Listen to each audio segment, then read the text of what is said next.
पहिल्यांदा गॅसवर कढई गरम करून त्यात 1 वाटी खवा टाकून घ्यायचा आहे आणि त्यात थोडंसं दूध घालायचं आहे, म्हणजे आपल्याला जास्त फेटायची गरज पडत नाही, ते गरमीमुळं पातळ होतं. ते थोडंसं पातळ झाल्यावर त्यात तूप घालून घ्यायचं आहे. कमी गॅसवर हे सारखं हलवत राहायचं आहे, म्हणजे एक सलग पातळ होतं हे. नंतर याच्यात थोडीशी साखर घालून घ्यायची आहे. खवा घातल्यामुळे जास्त साखर घालायची गरज नाही. आता ही साखर चांगली विरघळलेली आहे. त्यानंतर थोडंसं गव्हाचं पीठ, रवा आणि दूध मिक्सरला लावून घ्यायचं आहे. त्यानंतर हे मिश्रण थंड व्हायला ठेवून द्यायचं आहे. थोडंसं कोमट झाल्यावर मग ते मिक्सरमध्ये घालून घ्यायचं आहे आणि कणिक आणि हे सगळं मिक्सरला लावून घ्यायचं आहे. त्यानंतर एका पातेल्याला तेल लावून घ्यायचं आहे.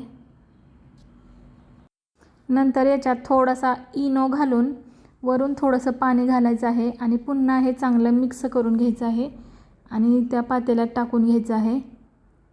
हे पातेल्यात टाकून घेतलं आहे. नंतर गॅसवर कढई ठेवून त्यात थोडंसं मीठ टाकून घ्यायचं आहे आणि कढईवर झाकण ठेवून ती प्रीहीट करून घ्यायची आहे आणि नंतर त्याच्यावर एक प्लेट किंवा स्टँड उलटं ठेव आणि त्याच्यावर हे पातेलं ठेवून झाकण मांडून घ्यायचं आहे आणि केक बेक व्हायला ठेवायचा आहे. 10-15 मिनिटांनी आपला हा असा केक तयार होतो. त्याला चाकूने सगळ्या साईडनी चाकू फिरवून घ्यायचा आहे, म्हणजे तो मोकळा होईल. नंतर एका प्लेटवर हे पातेलं उलटं करून घ्यायचं आहे, म्हणजे हा केक बाहेर येईल. तर हा झालेला आहे आपला केक तयार.